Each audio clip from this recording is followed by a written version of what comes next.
কেন পালিত হয় নীলষষ্ঠীর ব্রত? সন্তানের মঙ্গল কামনায় এদিন কিভাবে পুজো করবেন? কোন সময়ে পুজো করলে শুভ ফল প্রাপ্ত হয়? জেনে নিন নীল পুজোর গুরুত্ব সম্পর্কে আমার আজকের এই ছোট্ট ভিডিও থেকে।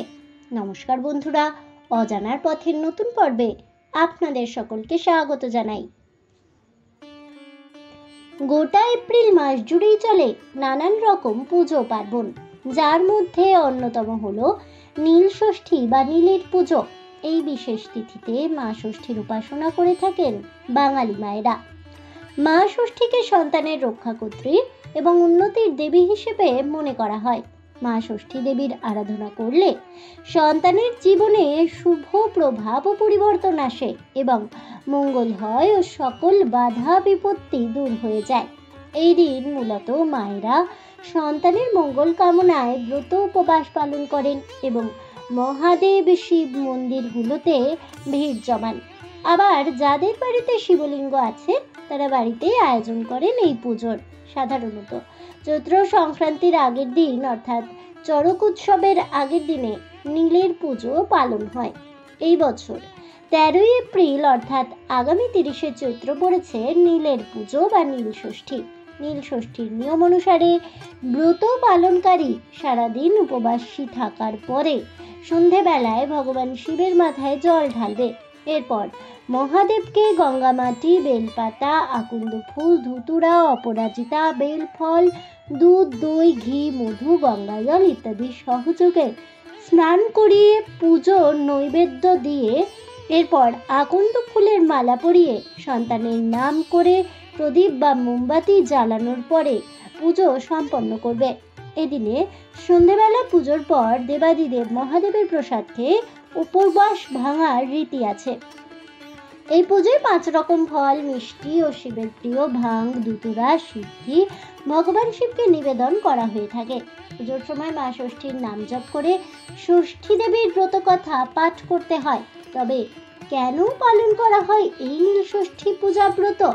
তার পেছনেও রয়েছে এক পৌরাণিক কাহিনী। ভগবান শিবের অপর নাম হলো নীলকণ্ঠ বা নীল। অনেকে মনে করেন এদিনে নীলকণ্ঠ শিবের সঙ্গে নীলচণ্ডিকা বা নীলাবতীর বিয়ে উপলক্ষে লৌকিক আচার অনুষ্ঠান পালন করা হয়। শোনা যায় দক্ষ যজ্ঞে দেহত্যাগের পর সতী পুনরায় নীলধ্বজ রাজার গৃহে সন্তান রূপে আবির্ভূত হন। এরপর রাজা তাকে কন্যা রূপে লালন পালন করে যথাসময়ে নীলকণ্ঠ ভগবান শিবের সাথে বিবাহ দিয়ে দেন। তবে বাসর ঘরে মুখ্যিকা রূপ ধারণ করে মৃত্যুবরণ করেন তিনি, যা দেখে শোকে রাজা রানী প্রাণ ত্যাগ করেন। তাই অনেকেই মনে করেন শিব ও নীলাবতীর বিবাহের স্মারক হলো এই নীল পুজো। নীলষষ্ঠীর সঙ্গে যুক্ত আছে আরও একটি লোক কাহিনী। পুরাকালে এক বামুন আর বামুনি ছিলেন, যারা ভক্তিভরে সব ব্রত আচার অনুষ্ঠান পালন করলেও তাদের কোনো সন্তান বেশি দিন জীবিত থাকতো না। জন্মের পরপরই তারা মারা যেত। এমনভাবেই দিন কাটানোর সময় একদিন কাশীতে গঙ্গার ঘাটের ওপর বসে দুঃখে তারা দুজনেই কাঁদছিলেন। এই দেখে মা ষষ্ঠী বুড়ি ব্রাহ্মণীর বেশ ধরে এসে তাদের জিজ্ঞেস করলেন, তোরা কাঁদছিস কেন? তখন ব্রাহ্মণী তার কষ্টের কথা জানালে মা ষষ্ঠী বুড়ি বললেন, তোরা কি নীলষষ্ঠীর ব্রত করেছিস?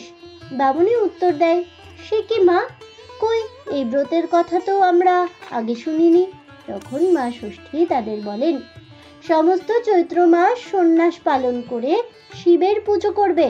তারপর সংক্রান্তির আগের দিনে সমস্ত দিন উপোস করে সন্ধেবেলা নীলাবতীর পুজো করে নীলকণ্ঠ শিবের মাথায় জল ঢেলে বাতি জেলে তবেই জল খাবে।